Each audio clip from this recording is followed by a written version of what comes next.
Hej og velkommen tilbage. Der er nu gået et par måneder siden jeg lavede unboxing-videoen, og vi er først kommet ud og flyve nu. Det er fordi det har været koldt, det har blæst, det har regnet.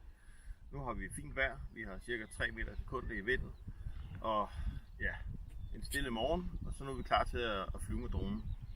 Jeg har taget dronen med, den er hernede, så nu vil jeg tænde for den.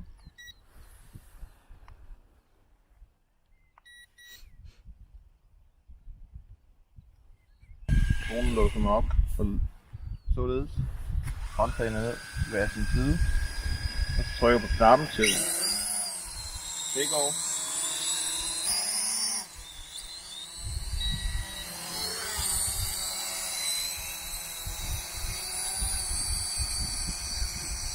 Vi har nu GPS-signaler, og vi kan se, at dronen den holder sig perfekt stabil her. Lige lukke den lidt tilbage. Og så prøver vi at starte orbit mode. Den går op i en prædefineret højde.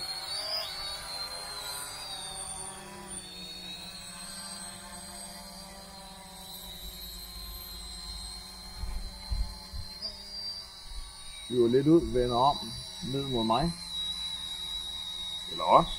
Og så skulle den gerne begynde at flyve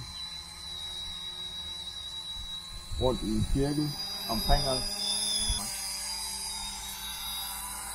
For at få dronen til at påbegynde sin orbit, jamen så skal vi lige give den en signal med joystick her. Det har vi gjort, og den flyver nu i den ene retning.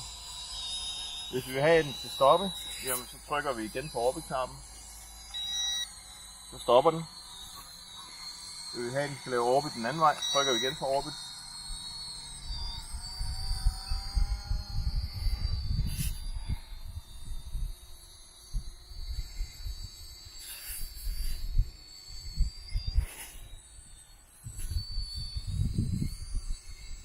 Og vent for, at den er klar.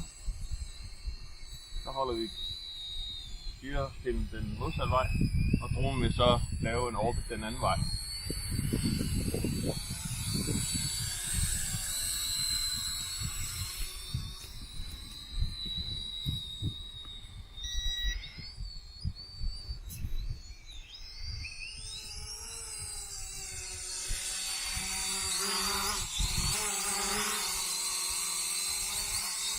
Dronen har 3 hastighedsindstillinger. Det vi lige har fået i, det var hastighedsindstilling 1. Nu går vi op i hastighedsindstilling 2.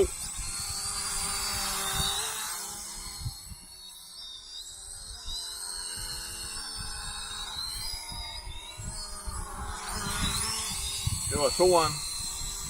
Prøver vi med 3'eren.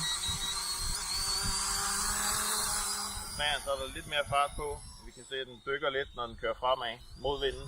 Nu er vi med vinden, og der er rigtig meget fart på.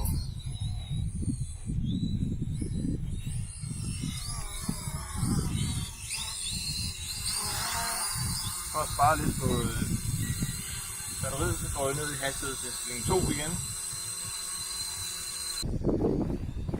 Så vi nu går over i waypoints, tegner en rute til den. Vi vælger at sætte punkter.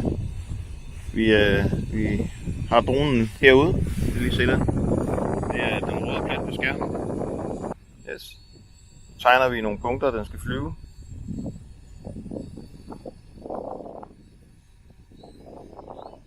Således der. Og så uploader vi til dronen. Filmer vi den højde, der er forudstillet. Og begynder at flyve til første waypoint.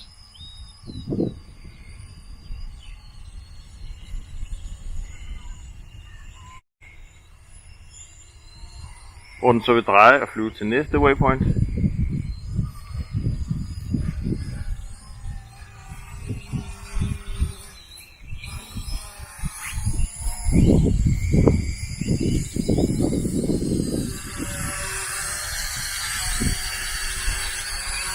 Og når den er nået til sidste waypoint, jamen, så vil den hænge der og vente på, at man laver endnu en kommando. Så nu overtager jeg styringen.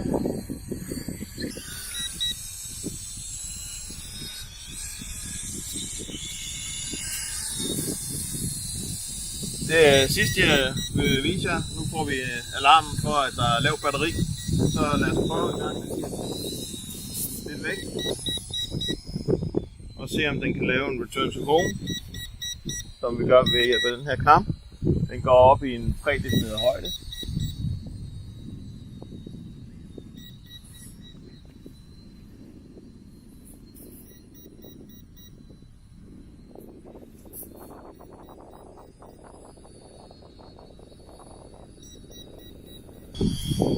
Dronen er nu på vej ned i det punkt, som registrerer sig med return to home.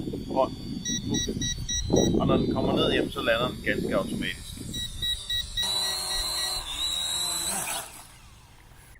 Det var så flyvevideoen med dronen fra Egin fra droneland.dk.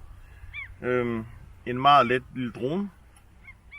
Reagerer utrolig meget i vinden. Den flyver okay for prisen at være. Hvordan videoen er, det må vi lige hjem og kigge på. Men vi har set, at den har både waypoints, den har orbit mode, den har return to home funktion.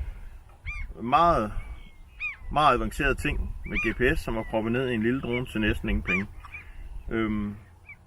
Eneste ting vi ikke fik testet her med det her batteri, jamen det var follow me funktionen. Så den har I til gode. Eller også må I købe dronen og selv forsøge med det. Tak fordi I så med.